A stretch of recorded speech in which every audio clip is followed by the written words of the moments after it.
Hey, good morning, and welcome to the Comics Experience Graphic Novel of the Month Club. It is why did my phone beep? It's November 2023 for those of you in the future. Sorry, this is October 2023 for you in the future, and we've got a fantastic book for you this month. Woo! And with a studio audience for the first time in a while. The book is Monica, and we are really lucky and honored to be joined by Mr. Daniel CLOWES right here. Hello, Dan. Yeah, I can't believe this many people came out at 10 in the morning. Yeah, well, That's you know, mind-blowing. people are excited to see you. Even I'm not sure I would even go see, like, Abraham Lincoln's reanimated corpse. Uh-huh. It's like, I'll catch it later. I'll watch the video. Yeah, let me turn my stuff off too. That's It's like staff members is the funny part. like, Who they should. Yeah. There's the button that I want. Okay. Wow, I'm doing great so far. Cool. Okay, now we're muted. this, right? Yeah. No, it's cool. I'm especially happy to do this show because you were our third or fourth show for Patience way back in the day. Fourth out of your run. Yeah. Oh, okay. Yeah. Well, my first signing here was 31 years ago. Yeah. Crazy. Huh? Yeah. Back when you were still doing the comic. Yeah. The Hate Ball tour. Yeah. The Hate Ball tour. Yeah. That was great. You and Pete. That was great. Yeah. How long had you been open then? 3 or 4 years, something like that. I opened in '89. Okay. So because I had just moved here at that time, so I was, to me it was like, oh, that's been there forever. Yeah, sure. Yeah. I'm like, well, we're the oldest comic shop in San Francisco, but when I think about all my peers, I'm the little baby, which is really funny compared to Rory and exactly Beerbaum and all those guys. Yeah. Exactly. But I'm really glad that we get to do this because back when we recorded that first show, we had terrible equipment. We are like the video quality is bad, the sound quality is impossible. Now you can see every pore on my face. Yeah. So we'll be able to turn this into a podcast kind of thing as well, and it'll be really nice. But so let me ask you a question that I asked you last time, and let's see if you actually have an answer this time. Well, yeah, or if your answer has changed, and that is why comics? Why comics? Of all the things that you could be doing, why? Because comics are labor intensive, they're brain intensive, they're not easy to do. They're very challenging. I mean, you have to be able to do, if you want to do them at the level that I aspire to, you have to be able to do a lot of different things. You have to be able to draw, you have to be able to write, create narratives, but you also have to be able to design, do very prosaic things like display lettering and hand lettering, and you have to be able to discipline yourself to do all that stuff. So I like that, though. I like the challenge of it. Whenever I imagine just writing prose, which would be probably the next thing I would do if I couldn't draw anymore, is I imagine I'd have to describe a room, say, that the character is in, and how much do you leave in? How much do you leave out? How do you write every little thing? There's a flower in the cup, on the dresser, under a window with Venetian blinds. That you see in a comic. You don't, and you process it very differently. You don't go like, oh, the author chose to put that into words. Right. So therefore it has this value. You have to create your own sense of what value it has. And so that to me is the great beauty of comics. Yeah. And I also feel like the audience tells the story as much as the creator does. I hope not. I don't trust them. Who's this audience, this worthy, unworthy collaborator? But in terms of the way you read and because so much of comics is the gutters, right? Rather than the panels, and the audience is filling in the dots, Yeah, you have to trust the audience. Yeah. And when I'm sure you've run into this, you meet people who are normally very literate, maybe love movies, painting, and you give them a comic and they go, I cannot read this. Yeah. I can't process what's happening. I don't get why that image changed to that other image. Right. And it's hard for those of us who are, native speakers to understand that. But when you're faced with that, you realize what a magical process it is to like turn these still pictures into like imagining somebody walking around in the world and doing things. That's the X factor that all the great cartoonists have. Absolutely. Is they make you think you're in a world looking at real people or real, funny animals or whatever you're looking at. Yeah. It's interesting because, kids, I think, have an innate ability to read comics that adults just lose or something, or maybe they weren't inculcated early enough. Yeah. Yeah. I know. I'd love to hear like a neurological study. Yeah.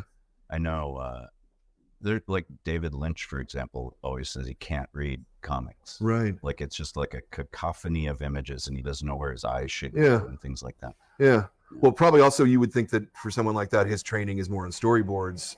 So it's much more linear. It's much more driven. A lot of film people have trouble like really getting comics. They like the images, they like the way the images look, they read the dialogue, but they don't get the whole synergy that's going on. Yeah. You've had a number of experiences in film and with filmmakers. Sure. How would you compare the two media as from your vantage point? I never feel a sense of control in film. I feel control writing a screenplay. Yeah. And when I'm writing it, I'm picturing it. I'm picturing it as a comic mostly.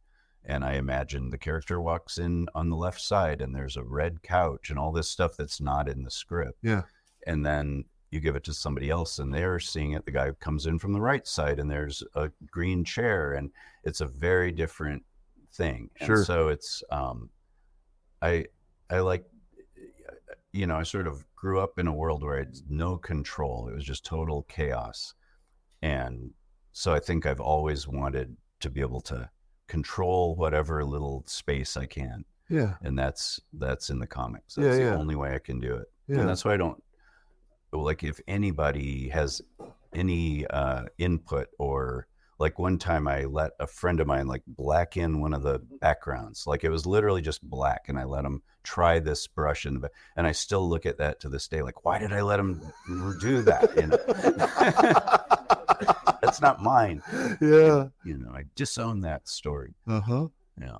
Well, that's wild. I'm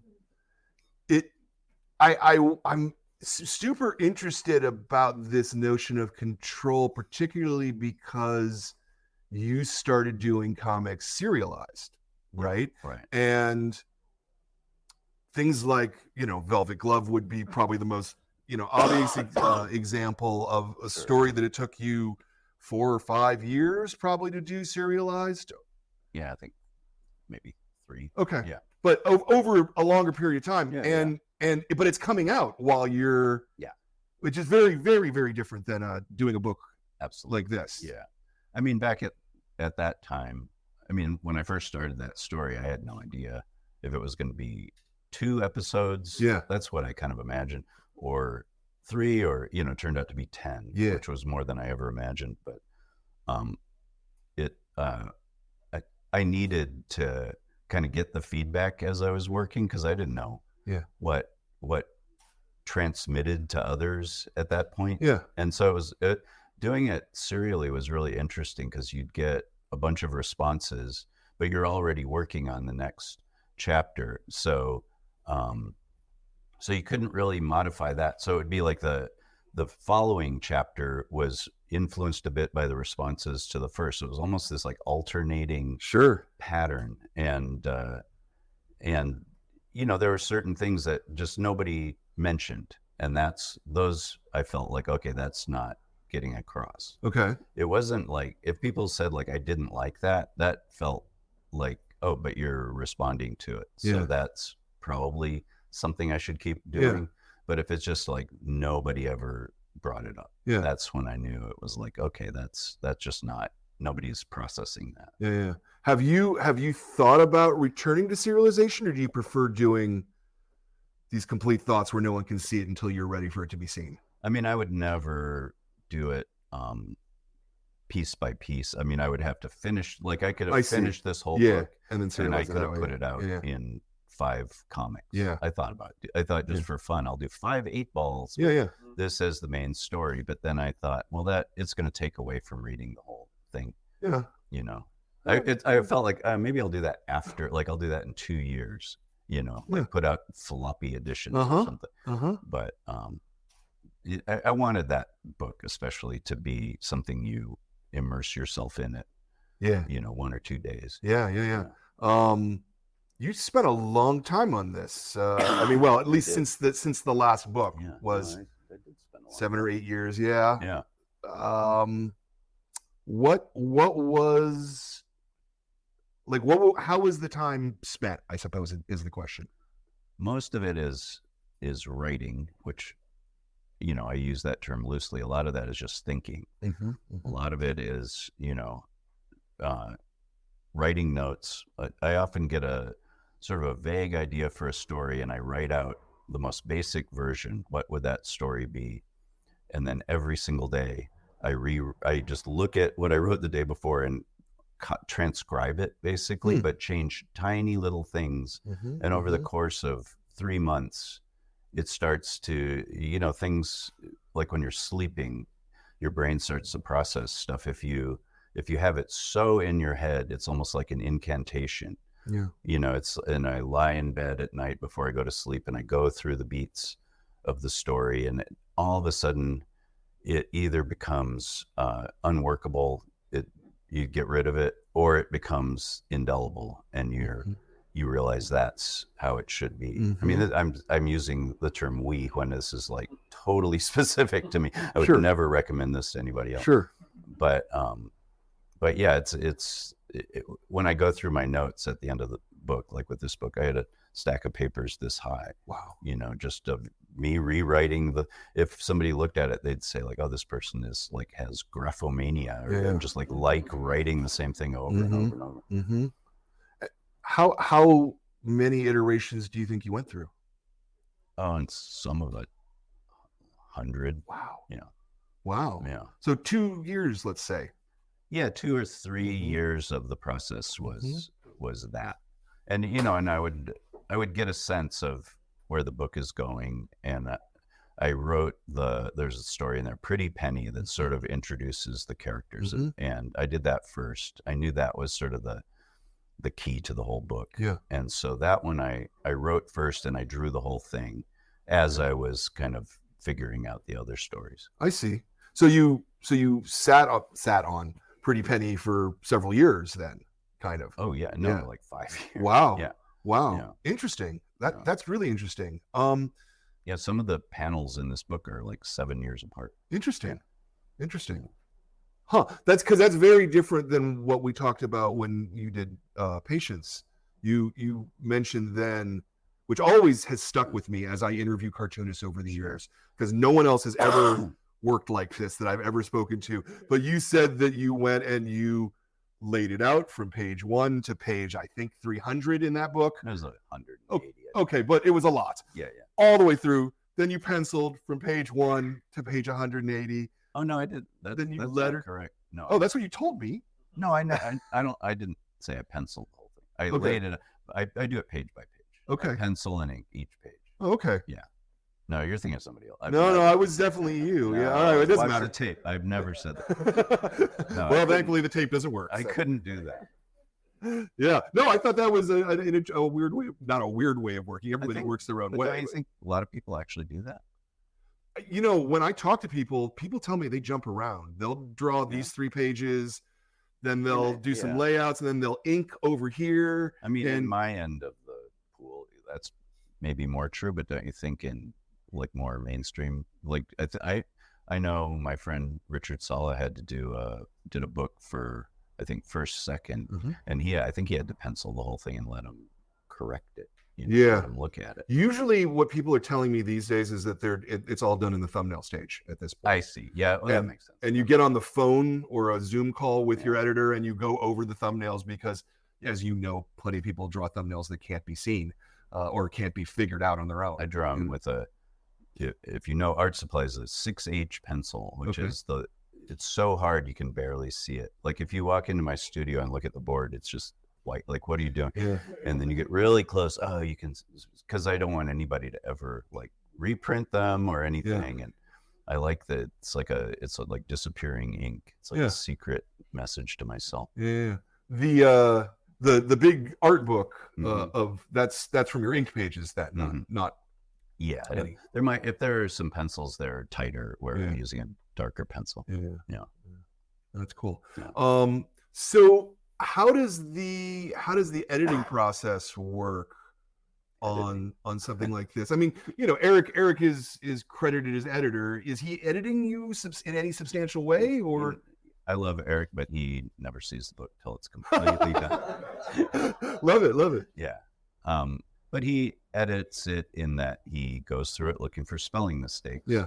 Looking for repeated words, you know, catching color corrections. Yeah. It's funny that, you know, you could find a million people out there who could copy edit, you know, look at text and figure out all the semicolons and stuff.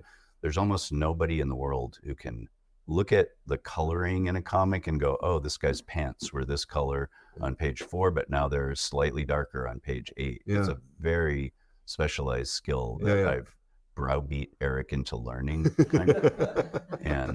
And we, you know, he caught a million things. There were probably 100 things like that when I finished. And there's 2 mistakes that made it through in the book. Okay. There's 2 page 41s. My fault. I did it.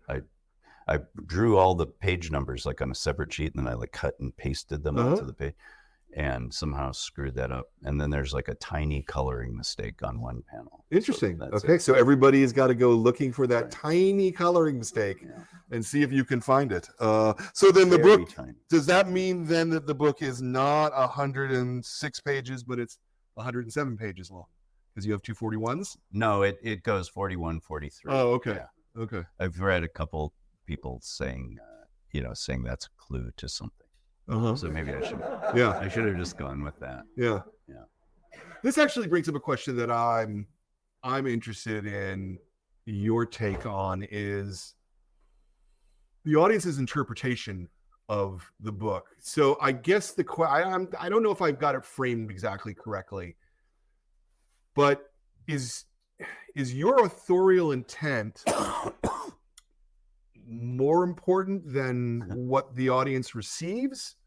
Or because certainly there's been some conversation about the ending, right? Sure. You know, and what does this ending mean? And you know, it makes me want to go, well, what did you intend with the ending? But is that how a book should be? Absolutely. I believe I don't want to impart any information that's not in the book. Yeah. You know, if I had that to say, I would have put it in the book. Yeah. So I love that that there's a huge variety of responses to it. Yeah. That was my dream, you know, that I've given it to, you know, people and get a completely different response from like the husband and wife of a couple, right? You know, where one is like, that was the most depressing thing I've ever read. And the other's like, that was so uplifting. And so, you know, had such a humanity to it, you know. Yeah. So it's like a Rorschach test, really. And I love that. Yeah. I wanted everybody to like read it through for the basic information and then go like, wait, what? And go back to the beginning and go like, you know, and start to read it in a different order. Yeah. In their own order. Yeah. I love that. Yeah. No, I agree. One of the things I noticed on my reading through is that the different chapters are on different colored paper. Fairly subtle. Yeah. Is that intentional to read as part of the text, or is that just you felt like doing it? No, everything's intentional. Okay. Yeah. Okay. There's, you know, a lot of things are done intuitively and spontaneously and just have the feeling of being something. But when you work on something that long, at a certain point, it becomes something you think about, Yeah. and so I start, kind of going into the meaning of very tiny things as I'm working. I mean, I spent a year coloring the book, so it's everything is, sort of coordinated, but also, I made millions of changes as I was doing it. Yeah. So it's all, it all goes through layers of processing. Yeah. Monica's kind of an unreliable narrator in at least a couple of places in the book. Should or can people look at the color choice of the paper as a guide to what's more reliable or not? Or is that I saw Joe McCulloch put that in his review, and that kind of stuck with me for a minute there, Not necessarily. I think that it's a little more complicated than that. Okay. Yeah. Okay. All right. And I think there should be a question: is she an unreliable narrator, or am I an unreliable, God figure, or whatever you are as an author? Sure. Or both. Or both. Yeah. And I mean, an interesting thing I've played with a lot is the idea that the image is the truth and the words are filtered through somebody's jaundiced worldview or, their own viewpoint. Yeah. And in this book, I wanted to play with the idea that maybe the image is not the truth and the words maybe are. So, I don't want to say where that takes place or if it does, but that's something I thought about. Yeah. Were you thinking about that in terms of the whole narrative, or do individual chapters have different? No, it's throughout. Okay. Yeah. Okay. Yeah. Okay. Yeah. Always curious about that. Yeah. You clearly have a love for EC Comics in particular. Yeah. Or yeah. I mean, maybe a love is not. No, it's what's higher than love. Yeah. Yeah. When I was I don't know, 14, 15 years old, I had been a Mad obsessive as a kid, and you'd get Mad paperbacks like the Mad Reader, and it had all the weird old stories from the comics that didn't seem anything like the Mad magazine of the day. And you're like, what's Melvin Mole? Like, what are these? Right. Inner Sanctum, and I'd read and like, what? They had such a mystery and like, what is it? And nobody could ever answer, I remember like I had a teacher who would talk about Mad Comics. And I was like, what? You mean Mad Magazine? What do you mean? And he was like, no, they were comics. And I was like, you're just an idiot. Yeah. And so one day I was in a bookstore in Chicago and I saw this huge book. It was, the EC horror comics of the 1950s, Nostalgia Press.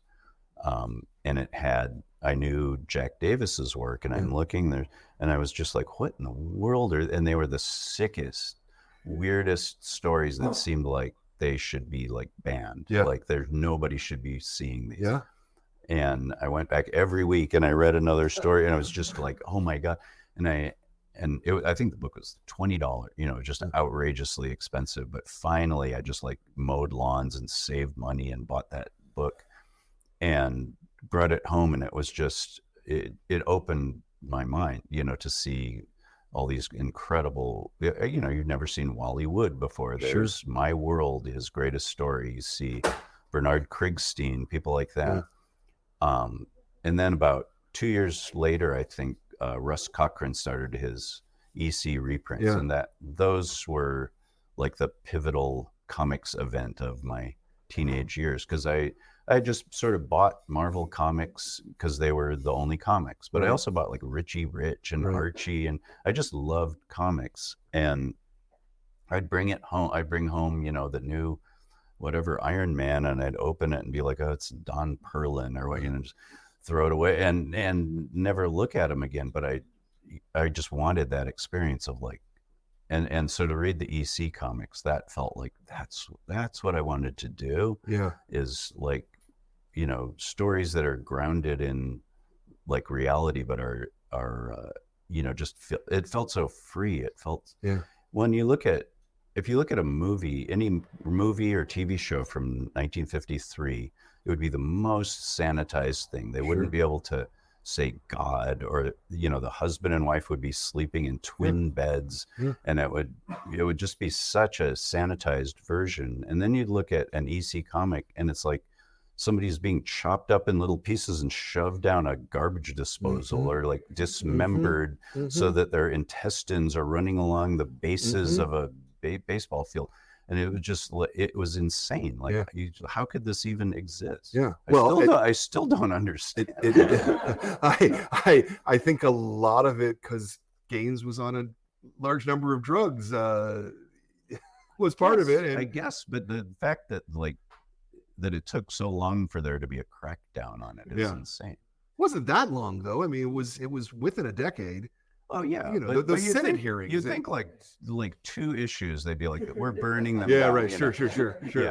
Yeah. What shocks me about it is how ultimately they were sort of the first example of comics for adults, you know, and they got shut down so hard that it stunted the entire medium. For 30 years. You know? It could have gone in a very different direction. Yeah. There was that reprint book that Fantagraphics did a couple of years ago, Tops magazine. It was this oversized magazine that Charles Biro tried to do that was like a comic for adults. And his version of that was like, let's just add a lot of panels and make it really boring. It was like, I really wanted to love it, but it was so boring. But I love the ambition, and I wish, you know, every time anybody tried something like that, it was a huge failure. Gil Kane's His Name is Savage, which of course is terrible, but I love it too. You know, I love that he tried that. Well, also because he wanted the freedom to be able to do something, whereas you couldn't in corporate comics at that point. Impossible. Yeah. And you know, for those of you here, the Comics Code, I mean, it really ruined comics for a long time, to the point where actual content was being dictated by the code. You could not have zombies, for example. Right. You know, couldn't, and they wrote the code specifically to shut down EC Comics. Right. It's kind of terrifying if you go back and you look at it. And it really wasn't until the underground comics came along in the 60s, where they weren't dependent on distribution network that could be shut down, in that fashion, at least, that you started getting that freedom again to do whatever the hell you wanted to. Right. You know? Thank God for bong stores. You know, that was exactly. That was basically what kept them going. Exactly. Though, you know, what I hear from a lot of people who were doing comics at that time is good luck in getting paid. Yeah, of course. You know, because the bong stores were not exactly good about paying you. You know, no, there were all those hippie businessmen who are like, "Hey, man, I love to support what you're doing," and then it's like, "But I'm going to steal all your money." There's a lot of that, a lot of trust that went one way. Now you started your career at kind of a perfect minute where there was now a new structure that allowed you to sell adult comics. Not really, though, because like the head shops were all closed. There were the comic shops, right? And you and Rory and a few people had nice stores, but for the most part, I would, you know, I'd have a new issue of Lloyd Llewellyn out, and I would go to the comic store, and it would be in the back of the store in like a box marked adult, right? You know, and I would look through it, and it would be like, you know, like furry porn, and, right? You know, right, just like right, there, and there's Lloyd Llewellyn. You know, it's like this. So, I mean, it was totally ghettoized in that world, and most comic shop owners were really hostile to that kind of stuff. You know, they were just like, I don't like this kind of crap. Well, it's because they wanted a clubhouse they could hang out in, and what they liked in their clubhouse was Marvel Comics, right? You know, it was just a pain, but they all would get one. You know, that was the funny thing. I remember when Lloyd Llewellyn #1 came out, they sent me the diamond and capital distribution ordering list, and it was 40 comics that month. Yeah. Imagine that. Think of the previews catalog. It's probably 40 per page for 900 pages or whatever it is. Yeah. You know, there's roughly 2,500 new comics being solicited to us every single month. That's I mean, a lot of it is like multiple covers. Multiple covers, a lot and of it it's is multiple covers. dolls and all the ancillary stuff. But I really feel like when I started in comics, I could have named every professional. Yeah. You know, everybody's making a living drawing comic books. Yeah. And you know, obviously a lot of the people who are doing comics now are not making money doing it, you know. I mean, it's so spread out. You know, I don't know how many readers there are. Back then I feel like there were more readers, you know. I actually think there's more readers now. You do? I do genuinely. Overall. When we not in the direct market itself. I mean, the direct market itself is shrinking. Has some real problems. But there's millions of people who are reading comics in America alone, and millions of children, and kids are reading them again. Yeah.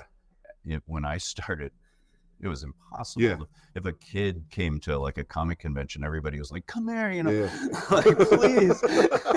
Not in the weird way either. No. Well, maybe.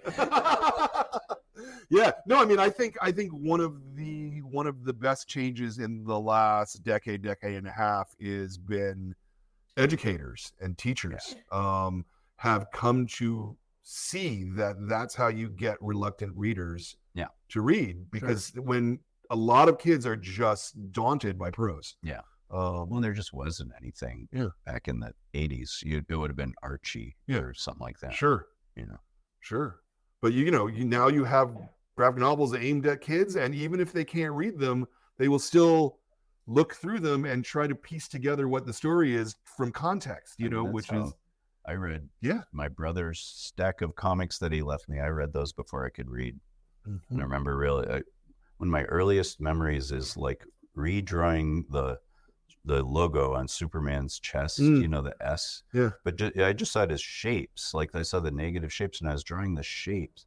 And I remember like having this moment, oh my God. And I ran downstairs to my mom and was like, it's an S. It's an S. I thought they were just like these alien symbols. I love the fact that you can read it both ways, because you're not the first person to tell me that. That's funny. Kind of famously, John Byrne also had seen it that way.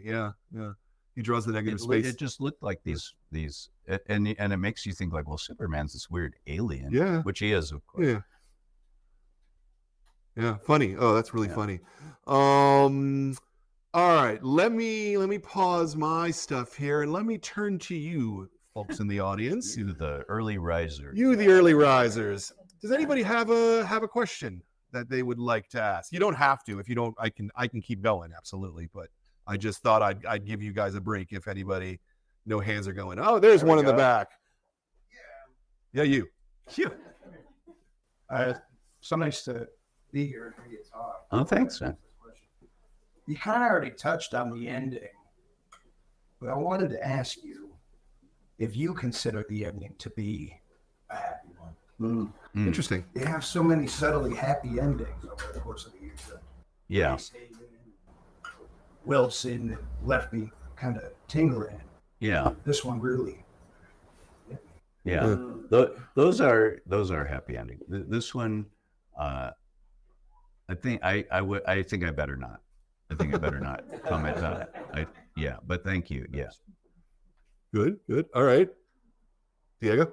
You mentioned how you worked on Queer Penny first, and that story has a lot of flash forwards in some way that brings back characters from. Yes.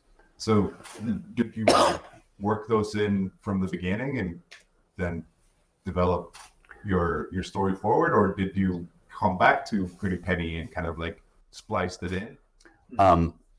Some of both.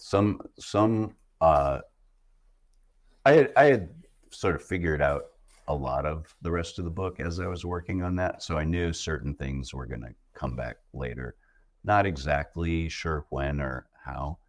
And then there were certain things that I knew would have to respond to something I was going to do later, and so I would leave 3 panels blank, and just sort of have a sense of the timing. I know the beats sort of, but which character is going to be here, things like that. So it's all it's the kind of thing, like if I died and somebody else had to finish the book, they would have, I don't know what to That's interesting, leaving a hole in the narrative. Maybe not in the narrative. Yeah, but... it's not in the actual like flow of the story, but it's in the specifics. Yeah. And sometimes there's things that are just insoluble. Like I don't know how I'm getting from one panel to 2 panels later, but I know there's something there. And it'll sit for 2 years, and then I'll go back and look at it and go like, oh, obviously. Yeah. It's always that. It's always just like, oh, why didn't I see that? It's the clearest thing in the world. Yeah. Do you have any sounding boards other than your own sort of back of your head? Nobody looks at it till I'm done. My wife has been trained to like not respond, because she used to look at the page and I just see her look at it and go like, and walk away. And I'm like, what? Or she'd look and she'd laugh, and I'm like, what are you laughing? Which one? What? And it was just like, it's too much pressure on her. Yeah. And so I said like, just wait till I'm done. I want you to be she's always the first to read it. Yeah. And I just want her to have like that experience of like, not like I read every page in pieces as we were going forward. Yeah.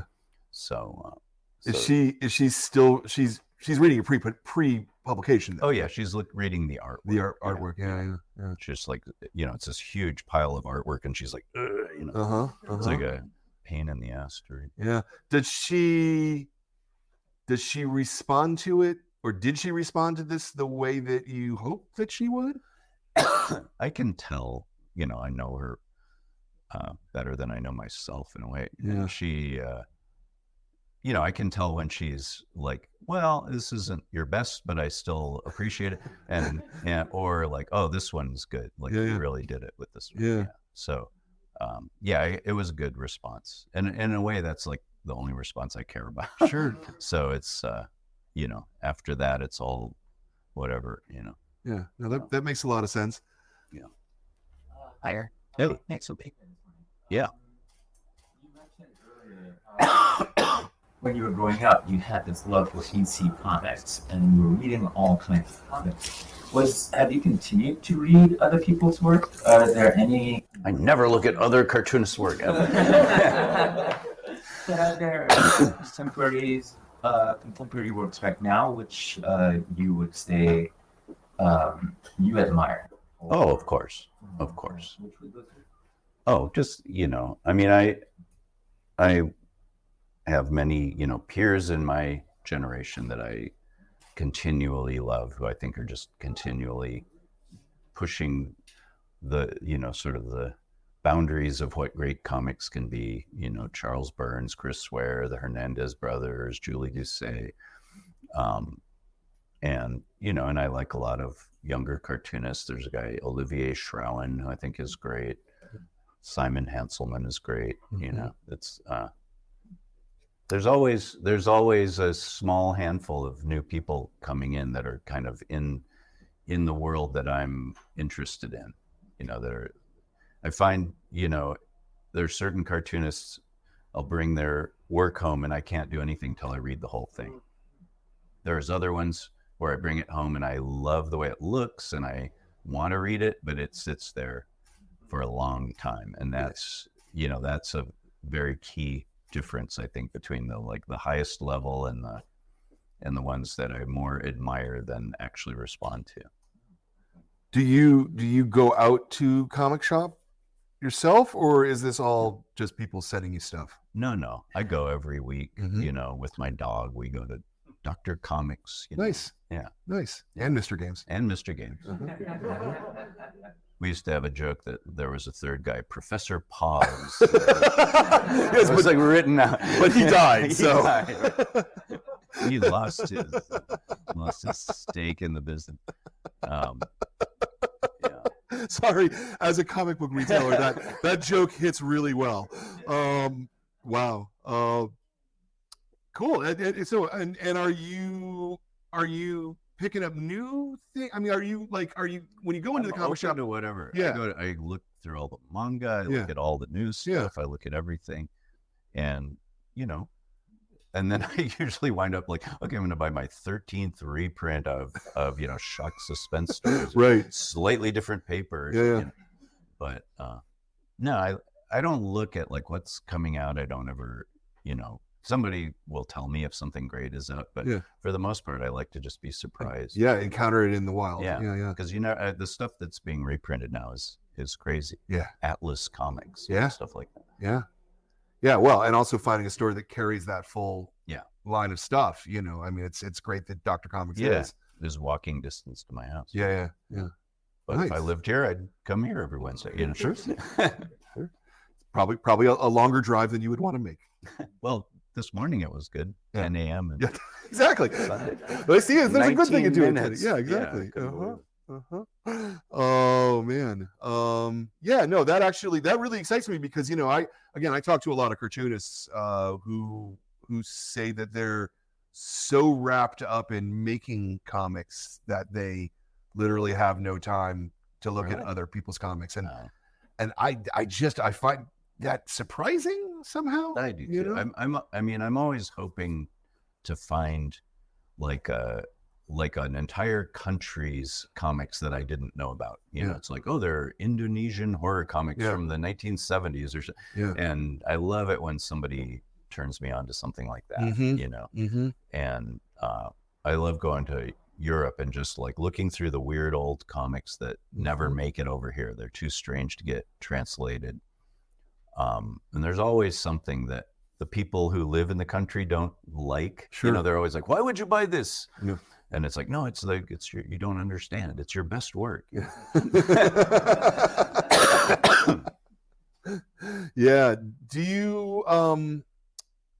you think, and I think I can ask you this because you are looking at comics every week, do you think that the move to graphic novels as the primary method of storytelling is good, bad, or indifferent for both for cartoonists and for the medium?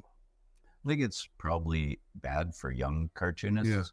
It's whenever somebody asks me advice, I just got out of comic school and what should I do? I always go like, start something that you can get out of, because if you go like, I'm going to do my 400-page graphic novel, you're going to get so burned out by the time you're on page 11. You're going to be like, oh, my style changed drastically and I don't like this idea anymore. So I think serialization, shorter pieces, that's much better to learn with. I couldn't have done a real graphic novel until I was at least in my mid 30s. It's like Velvet Glove sort of came together, but that was kind of pure luck. Yeah. And I always wonder if you had to do Velvet Glove as a GN, that if you would have finished it. Right? Because very doubtful. Because I feel like that whip of well, but the magazine has to come out and we've already solicited the next issue, and Kim Thompson's gonna yell at me. Exactly. Yeah. Right? And it changed so drastically. Like I got so much better at drawing in those 3 years, 10 episodes. Yeah. I would have, if I had done it all together, I would have gone back to the beginning and redone. I'd probably still be working on it. Yeah. And I think that this is, this is potentially a problem for a lot of young cartoonists who are graduating, with their MFA or whatever it is, and $20,000 in debt, or more. Sure. Because a lot more, all of those schools are very expensive. And we've got like 6 programs across the country, each of whom are graduating 6 to 8 cartoonists a year. It's a lot of people who have, and then they come out of school and the book publishers come to them and go, well, we want to sign a contract with you. Right. It's for $20,000. And they go, $20,000 to do a comic? That sounds like a lot of money. And then they don't realize that that's like $4.25 an hour. Yeah. When you do all the labor, at the end I of would it. have passed out if somebody ordered me offered me $20,000 back. Right. Yeah. Yeah. I'd get like $3,000 for issues of 8 Ball. Yeah. Work 6 months. I was working like 80 hours a week at least. Yeah. Well, but then I, still get royalties for that material. Sure. Incredible. Yeah. Well, and also, things were a little cheaper back then too. When you first moved to Oakland, Oakland was not an inexpensive place to live back then. No. No, it's incredible to think about. Yeah. So when you look at, and I'm not asking you to name particular things, but when you look at new young cartoonists who are doing 200-page books out of the gate, do you look through those kinds of things? And anything that catches my eye, I look through. The beauty of comics is that you really can flip through it in probably 20 seconds and get a sense of like, this is good or it's not going to be good. It's just got a feel to it. And you can just, often I'll look through it and you can just see the lettering, the way it sits and the way the characters are stiffly in the panel, and there's a font of lettering that looks like a computer is talking, and you just know, like, I'll never be able to break through and read this. They're just certain, and anytime it's somebody who looks like they haven't looked at a ton of comics, that's always the thing I'm most interested in. Like, where it's just like, whoa, where did they get this way of doing things? Because that's what I want to be influenced by, people who are coming from a completely different place and see it in a different way and are trying things that never occur to those of us who grow up, fluent in the classic American comics language. How much do you value craft over passion, or is it the other way around, or is it somewhere in between? As I say, there's this X factor.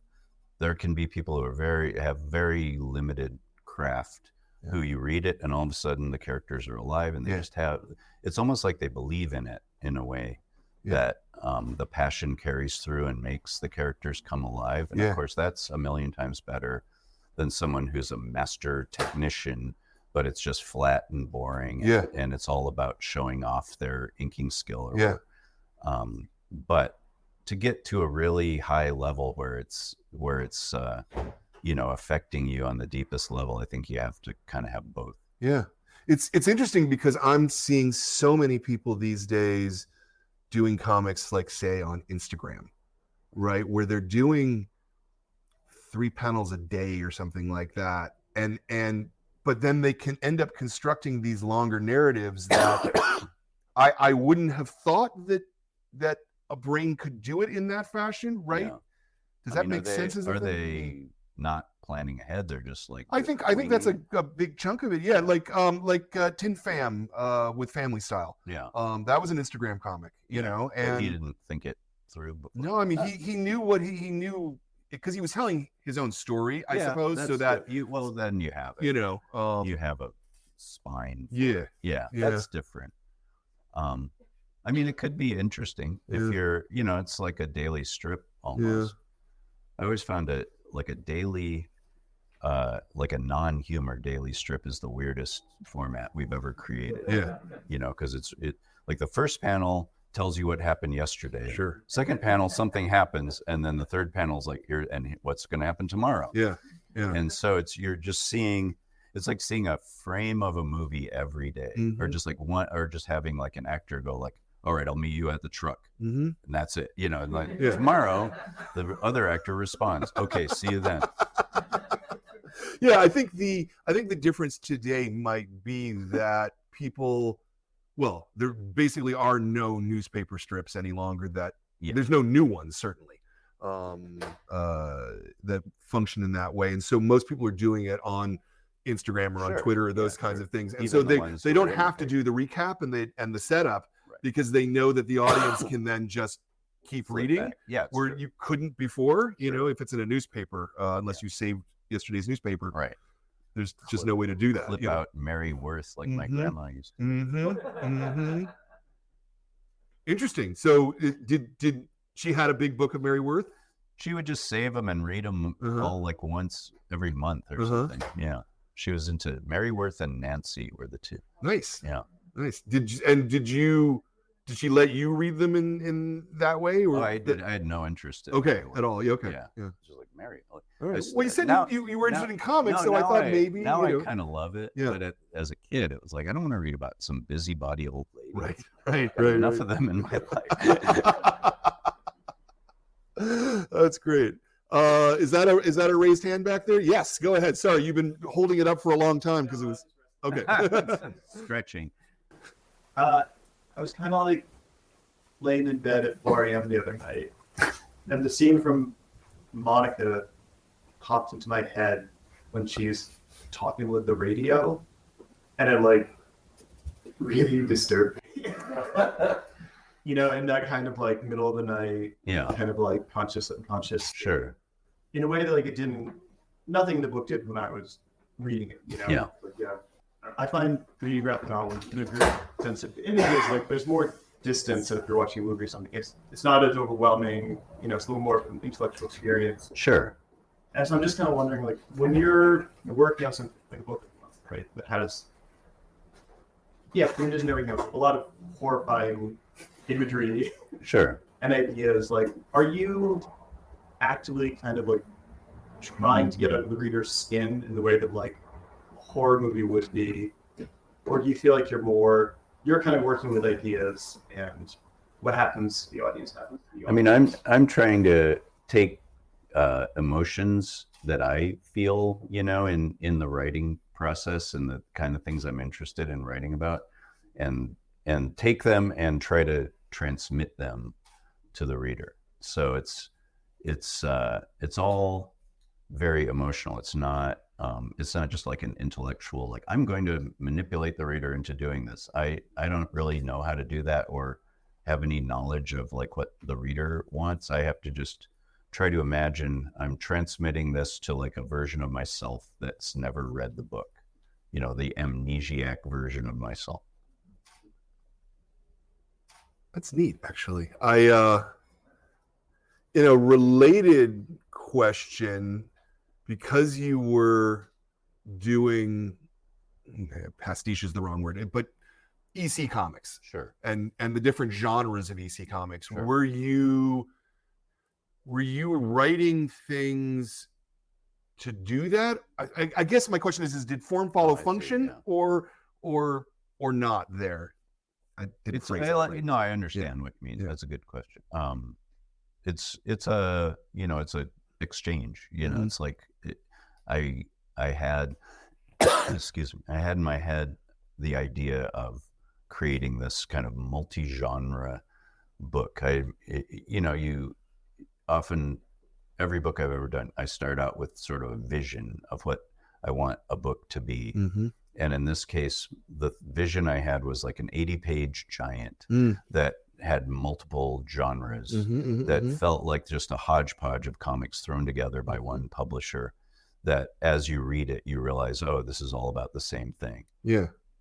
That, you know, as I started to work on it, that felt a little too gimmicky. You know, I didn't want to just follow through that, but that's where it all began. And Yeah. so the idea of, you know, sort of starting with a war story and going to a teen romance and going to a horror, that was all stuff that, you know, that I wanted to play with. And then as I got to working on it, I got into the story, and all of a sudden the genres started to blur together. They shift drastically in the middle of a story. Things started happening that were much more interesting than just a sort of gimmicky idea I had to start with. Yeah. Were there any of the genre parts that were harder or easier to work with? Like, you know, especially if Pretty Penny was the base, right? Yeah, like, right. How did you get to the war story part? Or did you already have that figured I out? had, you know, that exchange between those stories was something I had written in my notebook 25 years ago. Okay. I think just the idea of a guy, sort of a clean cut, straight, you know, World War II type, even though it's the Vietnam War, who's pining over his girlfriend back home, and Yeah. little does he know, things have changed. Yeah. It's a different world. Yeah. And so I loved that idea, and so that played into the conception of the whole thing. Yeah. Interesting. Anyone? All right, I'm going to keep talking then. Just, I don't want to dominate things. There you go. Yeah, go ahead. Yeah, maybe if you hear a comment about any, autobiographical or semi-biographical elements. Yeah, I mean, I've told this before, but as I was working on this book, I was really sort of mystified by why I created this character and why this character had such a sort of a importance to me over others. And I was talking to my therapist about it, sort of going through. I talk a lot about the process of creating. It's very illuminating, and he was like, "It sounds to me like you wanted to create a friend. You wanted to create someone that you could feel comfortable like talking to and sharing your experiences with." I grew up with a pretty similar childhood, sort of beat by beat emotionally to Monica's, not in the actual events. So I was trying to, kind of communicate how it felt for me growing up, and then taking that character and introducing these new elements and kind of taking her through life in ways that mirrored my own. The Excuse me. yeah, the sort of nature of the way that America changed during the 60s is kind of a huge part of the subtext of this, and of your childhood and my childhood as well. When were you born? I was 67, so, Okay, so yeah. a little You're later, in the but thick of it. Yeah. yeah. I feel like I was born in 61, and so I feel like my earliest memories are of like a lost old world. I mean, it was almost like I think of memories. Like as a kid, I lived with my grandparents. My grandfather was born in 1899, so it was and I spent every year with every day with him pretty much until I was 18 years old when he died. But it was he was brought up in a world that didn't have cars. Air flight was a dream. All that stuff. I mean, I remember as a kid I had a uncle who was probably born in like 1879 who was deaf, and he actually had a horn. Wow. He was like Wow. So it's like stuff like that. I have memories of that world, and then all of a sudden it was you just hear purple haze, and then everything everybody's wearing bell bottoms or whatever. It's just a hugely drastic change, and everybody in my family was hugely affected by it. Like my mom really took to it. She was waiting for that her whole life. My brother got lost in it. He became a drug addict when I was 5 years old, and never pulled out of that. That was the rest of his life. So it had this profound impact on my life. Yeah. We're in another big period of change right now, where the world has, in the last decade, changed so much. Yeah, so it's I can't process it the same way. Yeah. Did it impact the creation of Monica?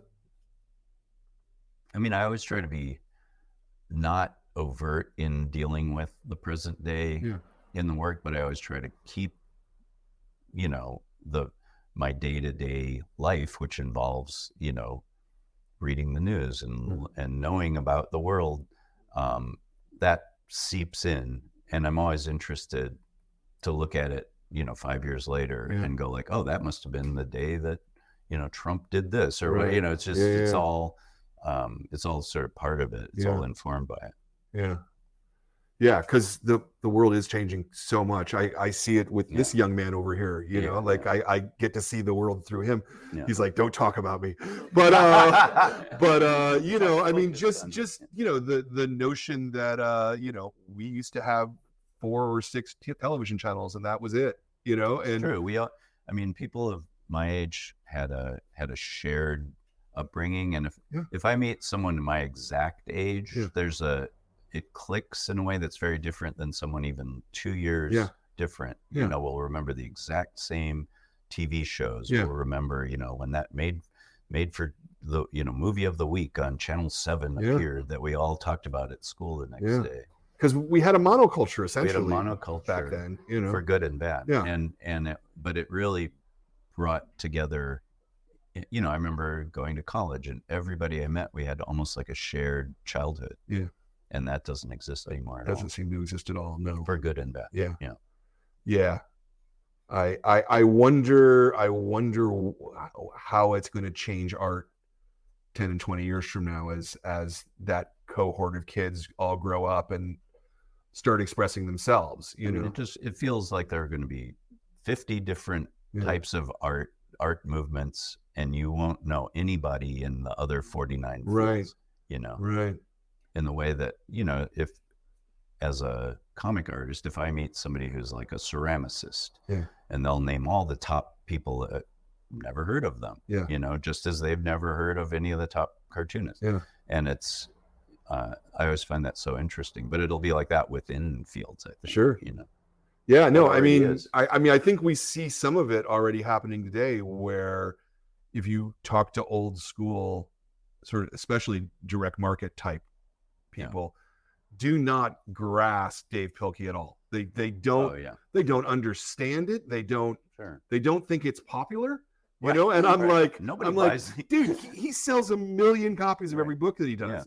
1 million. Yeah. You know, no, that can't be it. Comics are dying. No, you know, comics are not dying. They're just changing. They're transforming because the audience is changing and transforming. And I think that's exciting, you know. You know, it leads, who knows? Yeah. I think it's even hard today to stay on top of contemporary comics. Impossible. You know. Impossible. I can't even fathom how many people there are who are competent. You know, that's a very different thing than it was. Yeah. Very, very, very different. Yeah. As I say, I could have named the 300 people working in comics back when I started. Yeah. And now it would be impossible. Yeah. Tens of thousands. Yeah. We're up to something like 200 interviews as part of this series, which is crazy when you think about it. If this had been 10 years ago, I would be struggling to find another person to talk to. You'd be going back. Today, though, I mean, I never run out of people to talk to. And they all, the thing that's beautiful about comics to me is that they all have their own way of doing it. Almost no two people are doing it in the same way, and they're all doing it right. Because that's not it. No. Generally, that's not how it works in other media. You know, you kind of get into like all prose is basically written the same way. You know, but all comics are not done the same way. That's true. You know, and it's fascinating to me. Yeah, I wish there were more people doing it in a weird way. Yeah. There's plenty though. Yeah, there's plenty. You don't get those like people who seem like they grew up in the woods who never saw a comic, you know, or had like one comic and they're obsessed. You know, that used to happen a lot more back in the old days. You'd get zines that were like feral, you know, they just felt like somebody who'd never thought about like the way we all think about comics. It was always just bracing, you know, refreshing. That's almost impossible now, I think. Yeah, I also think that there's a lot of people who just don't know their comics history. And I don't mean facts and figures of comics history, but I really think a very small percentage of new cartoonists really have ever read an EC comic in their life, you know? Or if they ever encountered it, it's from the Tales from the Crypt television show. That's what they think that EC is, you know? Which is fine. But no, it does seem like history ends, you know, 5 years ago. I've talked to a lot of younger cartoonists too. It's just mind-boggling to me, the stuff they've never thought about reading. Yeah.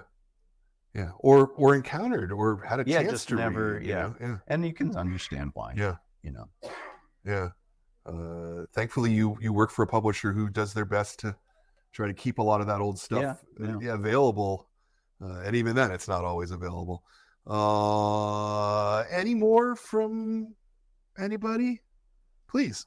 So yeah, you've been working on, or in the past decade, you've had a few archival projects, complete baseball and museum exhibition. Mm-hmm.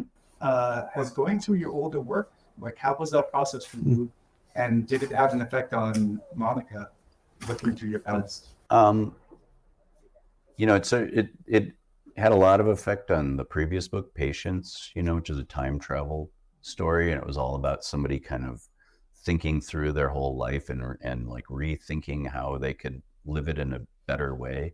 And a lot of that had to do with spending month after month going through all my old artwork and my old comics. And up until then, I had really tried not to ever look at the old stuff. I tried to just keep going forward. And that was the first time I ever really sat back and kind of assessed what I had done up till then. And it was both good and bad. You know, there were elements of it that I was like, oh my God, why did I let this panel, you know, out into the world?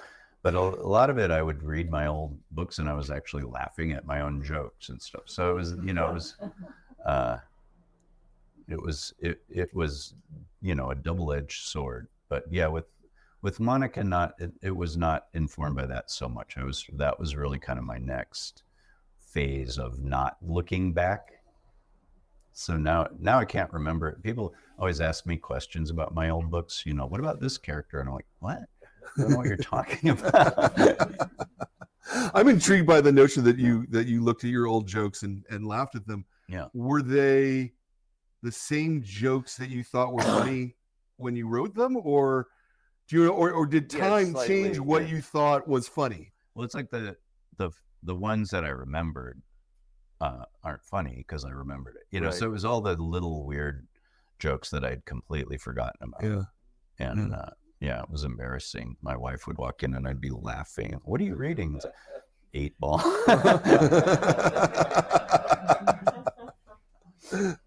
Oh, that's great. So Pretty Penny, you said, was the first story that you did in this.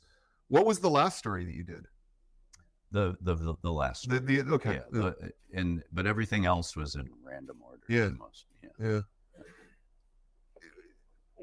What was assembling it like at the end? Because if you wrote them in out of order, did you, by the time it was time to put together the book, did you know what order they came in? Or I didn't necessarily write them out of order. It was more drawing them. Yeah. Okay.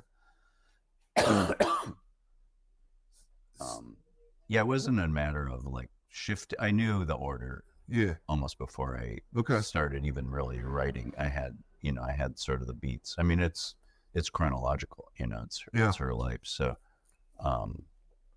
so it wasn't a matter of like moving anything around. Mm-hmm. It was just a matter of just making sure the sequencing worked. Mm-hmm.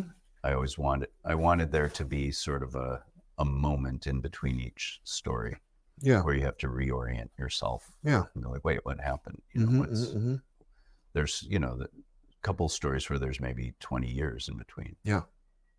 Yeah. Well, and there's a couple places where you kind of have to spend a little time figuring out who is actually talking. Right. Is it still Monica that's talking here? Right. Is it another character? Yeah. Right. Yeah. It's an interesting challenge.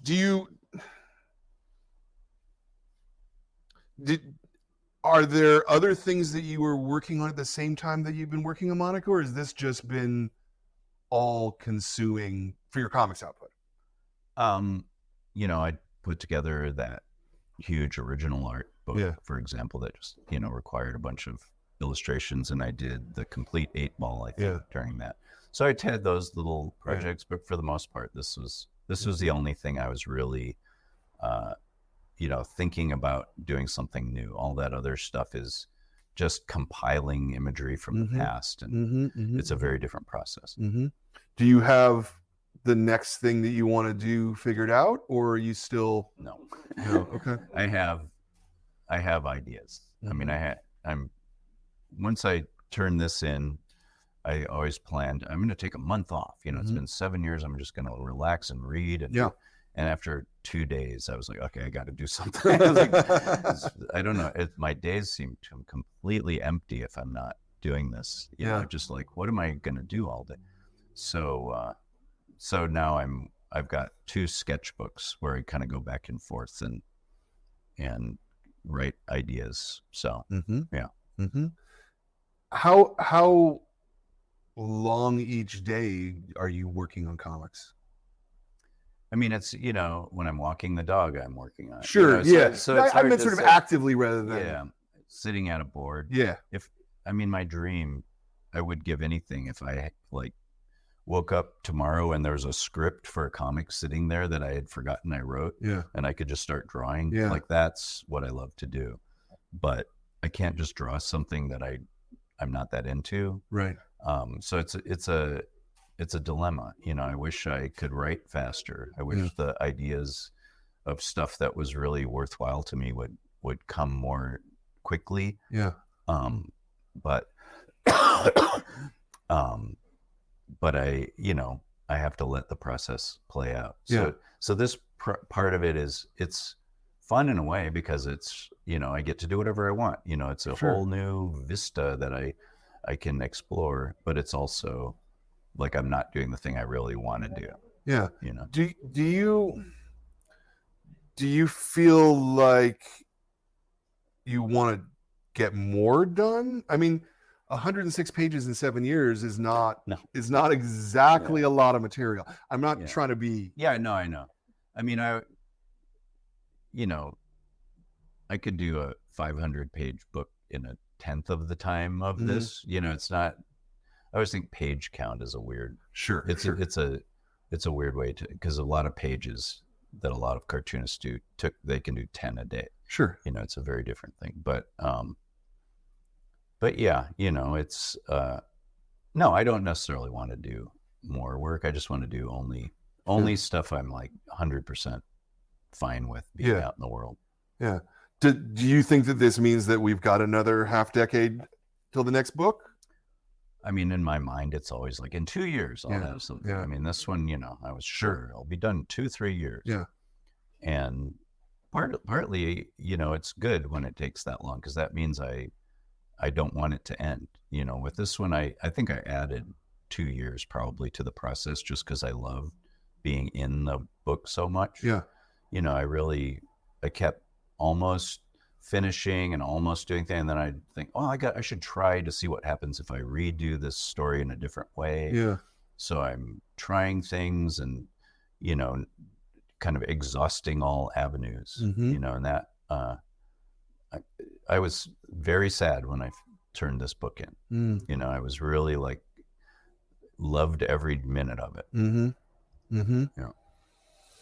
Do you?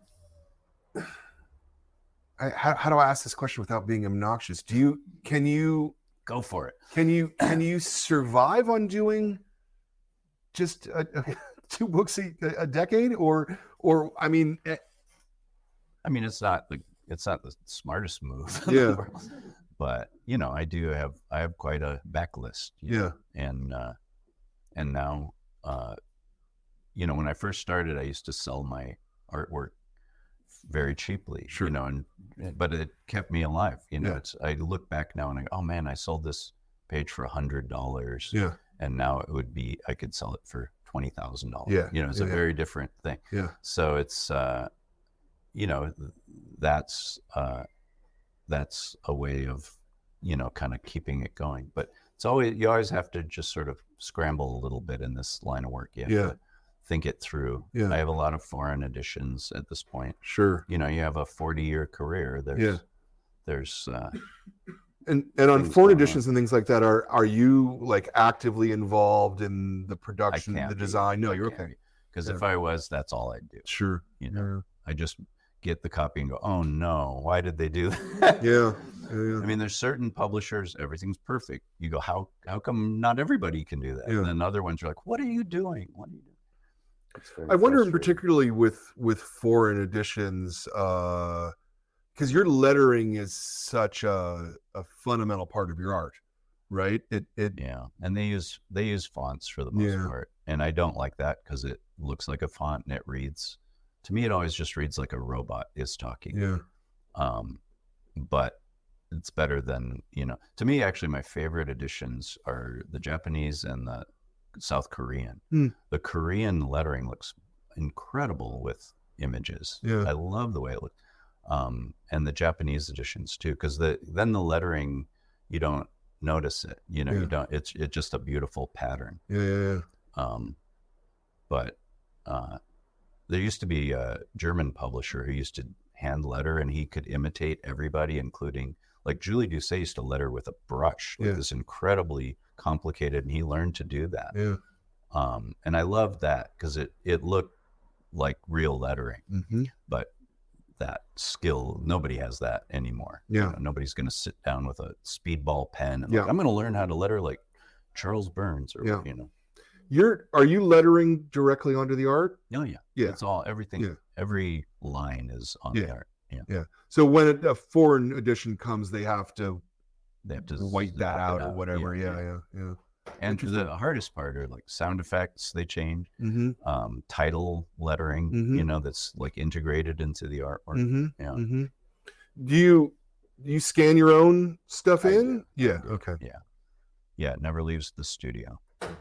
Yeah. I used to mail my art, I'd finish an issue of 8-Ball Right. and mail it to Yeah. Fantagraphics, and it's insane to think of that. Yeah. But it all got there, right? Well, no, the second issue of Lloyd Llewellyn, I sent it in, and then I went on a trip for about a week, and I came back, and there were all these messages on my phone from Gary Groth. Yeah. And I called him back, and he was like, he sort of had this vibe of like, well, you said you were going to send it, but I see you didn't. And like, it was very like accusatory. And I Yeah. was like, I sent it. He was Yeah. like, you did? And I was like, yeah. And like, how did you send it? Just postal. I couldn't afford FedEx back then. Right. And he's like, well, where did you send it? And I was like, to your address in Thousand Oaks, California. Yeah. And he was like, oh shit, I didn't tell you we moved. I was like, are you serious? So I was like, all right, see what you can do. And he went and he said, yeah, it's just been sitting on the steps. of the old Wow. office Wow. For 10 days. Wow. And if that had been lost, I probably would have quit Yeah. comics. That would Yeah. have been too much. Yeah. Wow. Yeah. So yeah. And of course, no apology. Yeah. Yeah. That's It crazy. was all my fault. Yeah. Raza. Yeah, slightly selfish question along the topic. Have you thought of, or is there in the works a complete Lloyd Llewellyn recreate? I don't know. I don't need it out in the world. Yeah. That was my juvenilia, Yeah. Yeah, someday. Yeah. I told Eric after I die, he can do it. So just wish for my death. And No. I want to wish you a long life, so That's right. you make 10 more books like this, hopefully. there we go. So you are starting to work on the next thing though, to the head part of it. Yeah. Yeah. I have visions for what I want books to look like. Yeah. So Yeah. Let's maybe just talk just a little bit about the physical design of Monica. The paper in particular, it's this incredibly thick. I love that paper. I love it too. I actually thought the book was a lot longer before I started reading it, and then I'm like, wait, are pages sticking together? What's going on? Oh, no, Pulled that's off the, one of the greatest that's the scams in page. comic history. I should have just had the last page number like 275 and see if people even know it. What was your thinking of doing it with this kind of stock and grade of paper? I like the idea of well, especially the cover cardboard, is very thick. And I thought of the book as, it's her, it's about a person, and it is a person in a way. Yeah. The way a book has all those corporeal you know, words in its description, you know, the spine and the guts and all that. I find that very moving. And so I wanted the idea of, here's this person, and I like the idea of she's protected in this shell. You know, it's not a flimsy thing. She's, you know, she can take a bullet. Yeah. I've always wanted to see if like somebody, if I put like this book and Patience and The Complete 8-Ball, would that protect you from a bullet? I don't know that we want to try that, but Come on. Got the camera set up. Got my tripod and my, you know, assault rifle. Yeah. What? I think I sort of asked this, but maybe not. Did the book change because of pandemic, because of Trump, because of the way the world changed? Particularly because it's about sort of American cultural. It's not about that, but that's a subtext of it. No, it's for sure informed by all that. Yeah. I mean, in my first interview, I think for the book, I mentioned how when I first started thinking of this book, you know, when I was in the stage on this book that I'm in now, sketchbooks and ideas and compiling these things, it was summer 2016. Right. So I was imagining like, I'll be drawing this book during the Hillary Clinton presidency. Right. You know, and it felt like I was sort of imagining, what's that going to be like? That's going to be a really like a unpleasant 4 to 8 years. Right. Sure. But certainly not what it actually became. And I said that in this interview, and then the article came out and it was like, originally this book was about the 8 years of the Hillary Clinton presidency. And so people were like, Monica, is it about Monica Lewinsky? Literally never occurred to me, never once in a million years did I think of Monica Lewinsky. I literally picked her name because of the way it looks graphically, where the M and the A sort of rhyme and the C and the O, and it has this kind of beautiful symmetry. And that was it. And so it was, you know, that's the first thing that comes out. That's interesting, actually. Did you wrote it out and you went with that, or you came with that before? You know, at some point I wrote the name for something else, and I just noticed how what a beautiful word, like a typographical word it is. Yeah, interesting. And I love the way it sounds, Monica. You know, it's got the 3 vowel sounds. Yeah. Oh, that's interesting. That's interesting. Anything else? We're kind of on our last questions at this point. So, Diego. You know everybody in the audience. I know a number of them, not everybody. Did you write yourself into the book at the end? Character named Stan, that has nothing to do with me. Stan Dowes, right? Yeah. Where? Yeah, there's a lot that could be unpacked there, but sure. But that's for us to unpack, not for you to unpack. I can't. Another question would be, you mentioned about how sometimes things come to you in dreams or in other situations. Do you try to maintain that spontaneity when you put it into the page, or does it have to really click and work in some more rational ways? No, I try to keep that element. I mean, it really is that, you know, there's that image of like taking your idea, which is a single lit match through a wind tunnel, and getting it to the end.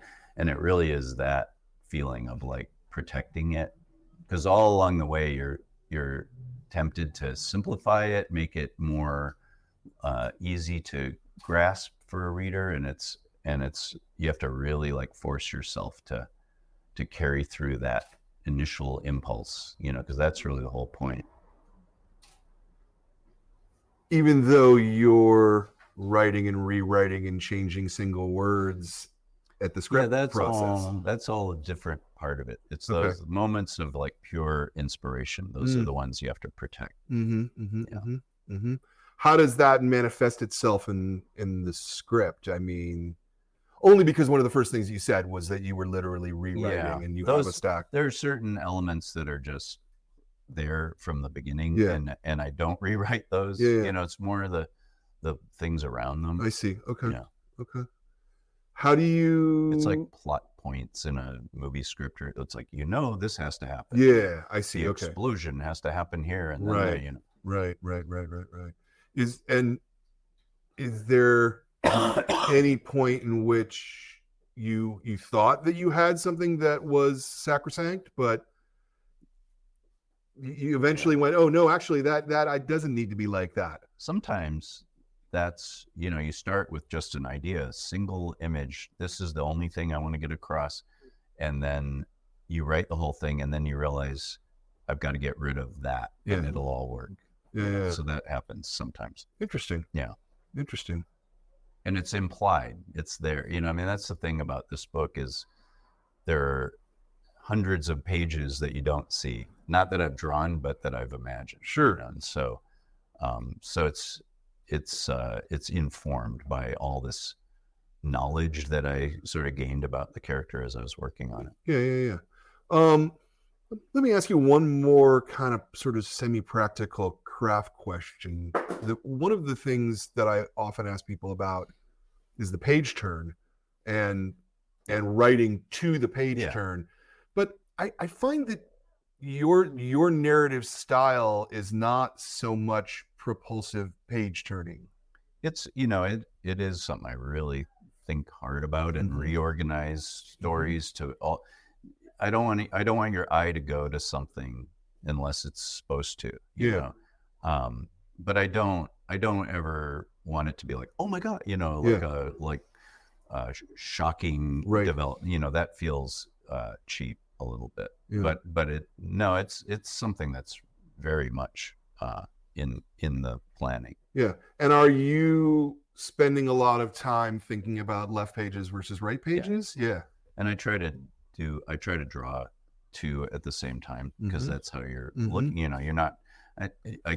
People read them on tablets, which to me is an obscenity. Sure. Sure. Reading it in spreads. Your eye is supposed to see that face, maybe reflects something in that face. Yeah. It's about those 2 pages. It's not about just, God forbid somebody reads it panel by panel. Yeah. And every chapter is an even number of pages. Except for the first one. Except for the first one, yeah. Was that, obviously you needed to do that because of what your choices were with color and paper and things like that. Yeah. Was it hard for you to be able to make them all fit into 12 pages, 16 pages, whichever? It was sort of miraculous, but it just happened. Okay. I never had to alter any story. They just all turned out even. It was, if I had had a story that worked better with an odd number, I would have, maybe had a blank page, not a blank page, but I would have had something, a filler page of some kind that made sense. Yeah. Do you think that you didn't need to do that because of all of the pre-planning, or is it just that your muscles as an ink stud are I always that one still sticks with me all these years later. That's what we should call cartoonist ink studs, right? But that your muscles have developed, that it's just second nature to kind of hit your marks where they need to be hit. Maybe it's deep ingrained, but it really was sort of miraculous how it always worked out. Do you struggle with the page at all? What do you mean? Well, when you're laying out a page, do you second guess yourself, or are you like, I've been cartooning for so long that I know what I need to do? Usually by the time I'm drawing it, I've thought about it so much. I have kind of a sense of how I want it to look visually, but I do a lot of sketching and a lot of planning and figuring out before I actually draw it. I love doing that. Yeah.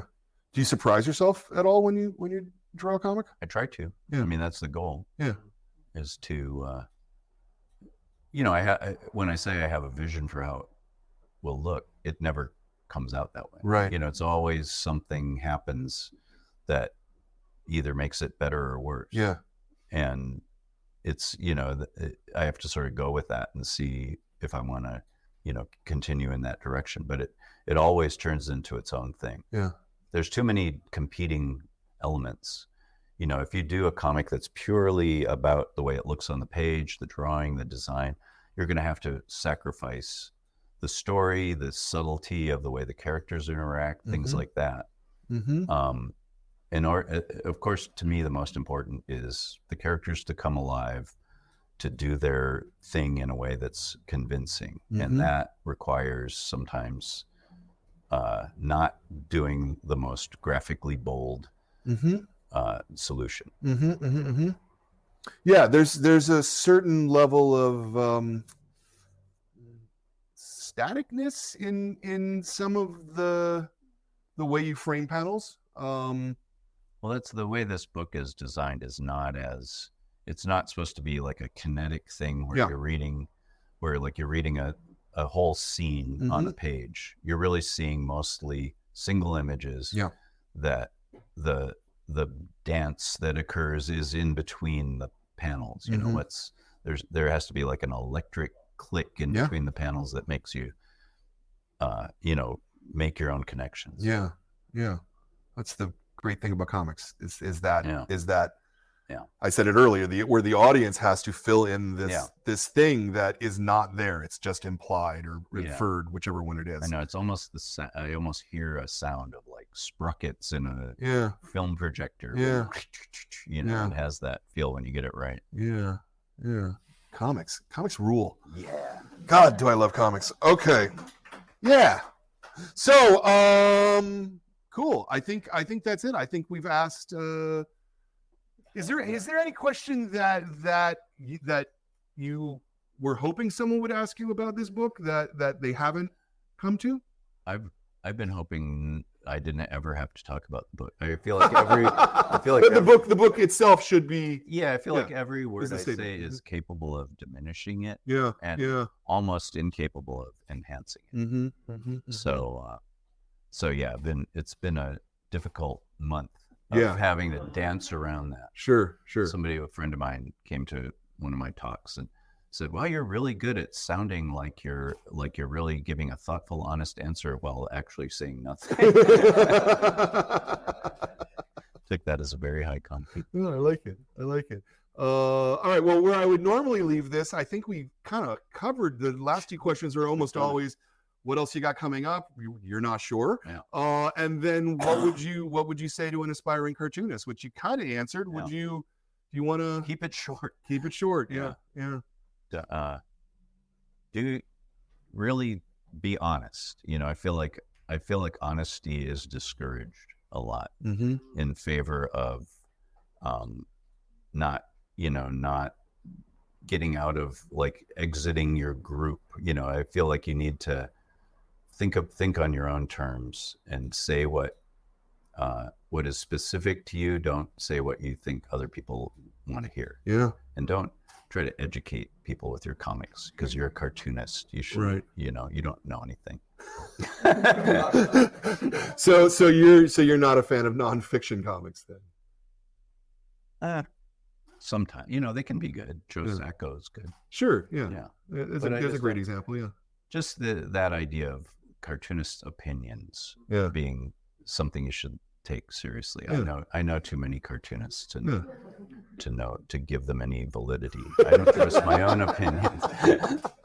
Well, I always want their opinion on cartooning. Or you want to hear their opinion, but don't read it as the gospel, as something as an actual opinion. Yeah. Well, very good. Yeah. Okay. All right. Thank you for your time. Yeah. Thank you. Let me just for the camera do a little bit of housekeeping. I was going to do a little bit of housekeeping. Okay, so first off, if you're sitting at home and you don't know what to read next, I just cannot stress any more than I have today. Read Monica. It is really good. It is really smart. It is going to leave you with a lot of questions, but not the kind of questions where you're like, oh no, I don't understand what I read. Like, you're going to think about it and it's going to linger with you and you're going to want to read it again and again and again. I'm on my third reading and I'm picking up stuff still. So go and get a copy. If you're watching this online, which a lot of you are, somewhere there should be a button where you can click and you can buy a copy from us, which you probably should do. If you do that, you'll also get a signed book plate by Dan right there, which I think is really cool. So do that. Next month's graphic novel club, we're doing This Country by, I think it's pronounced Navid. Okay. Oh, because, yeah, well, I haven't met him yet. Madavian. So this is a really good, smart book. You're going to like this a lot. This is next month's book. He's not going to be here in person, but we'll be doing a video call with him. And then our kids club for next month is Shelley Frankenstein, Cow Piggy. This is a really cute comic that your kids will love a lot, and it's silly and it's funny and it's got like monstrous cows, and it's great. I love this. So that's the next couple of shows. I want to make a couple of thank yous. I want to thank Jordan, my producer, for doing all stuff that nobody knows about except me. It's really helpful, Jordan. I want to thank Ben over there for running the show. He does great work every single month. I want to thank my staff. I want to thank Zoe and Katie and KATT. Yes. Because if they didn't do all the things that they did, I couldn't possibly sit here and talk to cartoonists for fun. And so, boy, am I so happy for that. I am so happy for everybody who's in this room. I'm so happy for everybody who's in the room, the television room back there, on the television thing. You know what I mean. This all matters. It matters that you come out for these things. It matters that you care about these things. It matters when you're a member of the club. Not every one of you in this room is a member of the club, so you consider joining. But it really matters that we're able to do and make and show art because of your support. So thank you all very much. And more than anything else, I have to thank the cartoonists like Dan right here, because if you didn't do the things that you did, I would not be able to have this joy of doing this all the time. So thank you so much, my friend. Of course. Yeah. Thank you. This Yeah. yeah. All right.